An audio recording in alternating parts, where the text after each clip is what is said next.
Hello guys, welcome and welcome back to my channel and as you can see in the thumbnail that आज हम review करने वाले हैं दो concealers जो कि एक है ऑलमोस्ट 3000 का एंड दूसरा आपको ऑलमोस्ट 1000 के अंडर में मिल जाता है एंड आई थिंक ये बहुत ही अच्छा रिव्यू होने वाला है बिकॉज ये दोनों ही कंसीलर्स मुझे काफी सिमिलर लगते हैं एंड अगर आपको अपने थोड़े पैसे बचाने हैं then you really need to watch this video till the end so without any further adieu let's get started. So I am gonna start with one shade darker concealer because मेरे को under eyes के नीचे थोड़ी pigmentation है तो मैं सीधा same shade या लाइटर शेड का कंसीलर नहीं लगा सकती तो मैं एक शेड डार्कर लूंगी। इस साइड में लगाऊंगी टू फेस वाला concealer and this side I am going to apply this blockout का कंसीलर जो कि है कैरेक्टर कॉस्मेटिक्स का and then we will see the difference and जो भी उसमें डिफरेंसेस होंगे और जो भी सिमिलैरिटीज होगी मैं आपको वो भी सारी बताती जाऊंगी। Firstly I am going to apply this too face का कंसीलर एंड इसको मैं लगाऊंगी अपनी लेफ्ट अंडर आई के नीचे, one dot here and one dot here. So basically जो ज्यादा नहीं लगाना है बिकॉज ये डार्कर शेड का कंसीलर है तो बस एक थोड़ी सी कवरेज और सेम हो जाए दोनों अंडर आईज इसीलिए मैं अप्लाई कर रही हूँ। तो इसीलिए मैंने सिर्फ दो डॉट्स लगाए। अब हम इसको ब्लेंड करेंगे। मैं ये मिलैग्रो का ब्रश यूज कर रही हूँ जो कि स्पेशली कंसीलर ब्लेंडिंग के लिए आता है। सो इससे मैं ब्लेंड करूंगी बिकॉज क्या ब्यूटी ब्लेंडर से ब्लेंड करने में क्या होता है ना कि प्रोडक्ट बहुत सारा ऑलरेडी निकल जाता है उसके अंदर, तो हमें अभी कवरेज चाहिए। तो कंसीलर हमेशा ब्रश से या फिर फिंगर से आप अगर ब्लेंड करोगे तो और ज्यादा पिगमेंट देगा वो वाला concealer as compare to beauty blenders. So इसीलिए मुझे अगर कवरेज चाहिए तो of course I am gonna blend it with a brush. See अब ये थोड़ा सा इवन लग रहा है। इधर हम लोग ब्लॉकआउट वाला कंसीलर लगाएंगे। मैंने बहुत ही क्लोज मैच वाला कंसीलर उठाया है। सो ब्लॉकआउट कंसीलर भी थोड़ा सिमिलर शेड है। मैंने टू फेस में गोल्डन पेज यूज किया है एंड मैं ब्लॉकआउट में यूज कर रही हूँ फ्लैक्स वाला शेड। सो सेम इसके भी मैं दो डॉट्स अप्लाई करूंगी, one here and one here. Now I am gonna blend this as well.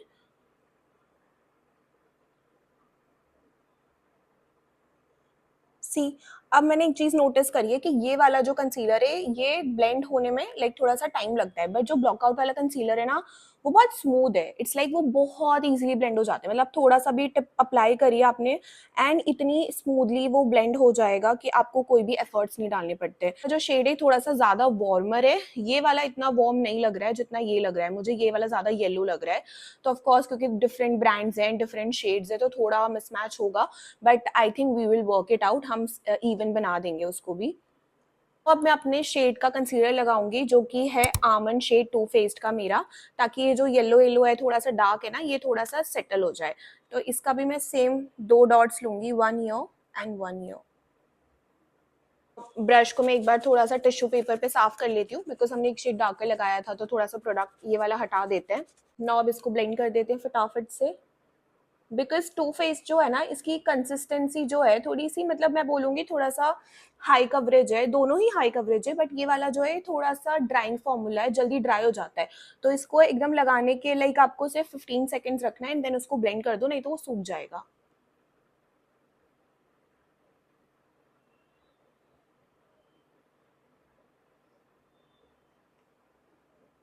C I think ये बिल्कुल परफेक्ट शेड बन चुका है। जो मेरा स्किन टोन है एकदम सेम शेड बना। अगर मैं फाउंडेशन लगा लूंगी परफेक्ट लगेगा।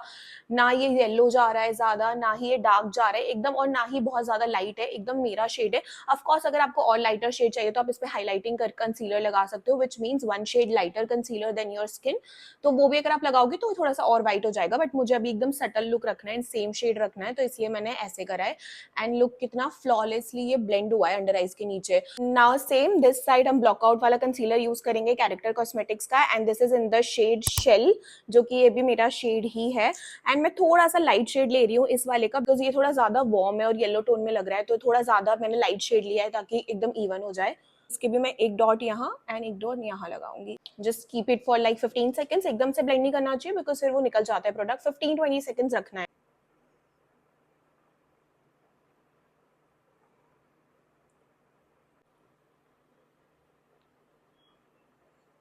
done. This is giving more like finish, I would say, like थोड़ा सा कवरेज ज्यादा लग रही है मुझे as compare to this because maybe शायद ये वाला मैंने थोड़ा कम लगाया है, ये वाला प्रोडक्ट मैंने थोड़ा ज्यादा लिया है, थोड़ा लाइटर शेड लिया है, तो इसलिए थोड़ा सा ज्यादा व्हाइट लग रहा है as compare to this one. But this is my exact match and ये I would say a little bit lighter, एकदम वन शेड लाइट भी नहीं है but a little bit lighter. But दोनों बहुत ही अच्छे से ब्लेंड हुए, मतलब मुझे ब्लेंडिंग में बिल्कुल प्रॉब्लम नहीं है। आपने देखा होगा बस एक दो स्ट्रोक्स मारे ब्रश के एंड इजिली ब्लेंड हो गया। मैं rest of the makeup complete करके आती हूँ and then I will be back. So this is the final look and मुझे दोनों ही अंडर आइज़ काफ़ी इवन लग रही है, बट अगर मैं स्पेसिफिकली इनका डिफरेंस बताऊँ तो जो टू फेस के कंसीलर्स हैं ये काफ़ी ज़्यादा लॉन्ग लास्टिंग है I would say as compare to the blockout concealers, because blockout concealers काफ़ी ज़्यादा हाइड्रेटिंग है, उसमें कुछ कुछ ना स्किन केयर इन्फ्यूज्ड इंग्रेडिएंट्स भी है लाइक एलोवेरा और सम एसिड, तो उसकी वजह से ना वो बहुत ज़्यादा हाइड्रेटिंग है, और जो भी बहुत ज़्यादा हाइड्रेटिंग प्रोडक्ट्स होते हैं ना वो बहुत जल्दी रिमूव हो जाते हैं। तो ये वाला थोड़ा सा ड्राइंग फॉर्मूला है ना, तो ये स्किन पे एकदम सेट हो जाता है। तो अगर आपको लॉन्ग लास्टिंग मेकअप चाहिए like bridal makeup, party makeup, then तो गो फॉर टू फेस के कंसीलर्स। बट अगर आपको एवरीडे यूज के लिए चाहिए then go with the blockout concealers, because ये बहुत ही परफेक्ट है, बजट फ्रेंडली है, एंड मुझे एक्चुअली वो ड्यूब पता है क्यों लगते हैं, बिकॉज दोनों ही हाई कवरेज है, दोनों की ब्लेंडिंग बहुत ईजिली हो जाती है, काफी अच्छे से लाइक पिगमेंटेशन कवर हो जाती है, इवन एक्ने मार्क्स भी कवर हो जाते हैं, एंड काफी ज्यादा मुझे सिमिलर फॉर्मूला लगता है। But still there are some differences, then मेरे पास बजट कंस्ट्रेंट नहीं होगा, then I would always go for to face के कंसीलर। मुझे लगता है अगर मुझे कुछ बजट फ्रेंडली में चाहिए then I would always go for this blockout concealers, because इनसे अच्छे कंसीलर्स आपको इस रेंज में कुछ नहीं मिलेगा। ये मैंने क्लाइंट्स पे यूज करे हैं for party makeups and all, and इतना अच्छा काम करते हैं, तीनों स्किन टाइप पे बहुत अच्छा काम करते हैं। सेम जो टू फेस के कंसीलर्स है वो भी तीनों स्किन टाइप के लिए बहुत अच्छे हैं। So I would say if you do makeup on very like regular basis और आप पार्टीज वगैरह में जाते हो then go for to face के कंसीलर्स, दे आर अमेजिंग और बहुत लंबे चलते हैं, मेरे सालों से चल रहे हैं। एंड ब्लॉकआउट के कंसीलर्स अगर आप रोज एवरीडे ग्लैम करना चाहते हो उसके हिसाब से, ऑफिस में कॉलेज में थोड़ा बहुत कंसीलर लगा लिया, then go for blockout character cosmetics के कंसीलर्स। एंड अगर मैं बात करूँ शेड रेंज की, तो जो टू फेस के कंसीलर्स है उनके शेड एकदम परफेक्ट मैच होते हैं, मतलब अगर आपने अपनी स्किन टोन का कंसीलर लिया है तो वो एकदम परफेक्ट शेड मैच देता है। Whereas I talk about the blockout concealer, तो मुझे लगा वो थोड़ा सा वार्म टोन देता है as compare to the too face के कंसीलर्स। तो अगर आपको वार्म टोन में नहीं जाना है बहुत ज्यादा then go for to face के concealers, but if you are okay like अगर आपको थोड़ा सा वार्म न्यूट्रल टोन चलेगा देन ब्लॉकआउट के कंसीलर्स आप ले सकते हो। तो अगर आपने इन दोनों में से कोई भी कंसीलर्स यूज करें then let me know in the comment section, and what do you guys think, also let me know which one you gonna buy. So this was it, I hope आपको ये review video अच्छी लगी होगी, जो कि high and products के मुझे काफी एग्जैक्ट ड्यूप लगते हैं। ऐसे में और भी वीडियोस लेकर आऊंगी वेरी सून, सो उसके लिए आपको मेरे चैनल को सब्सक्राइब करना होगा। So I will see you soon in the next video, and till then bye and take care.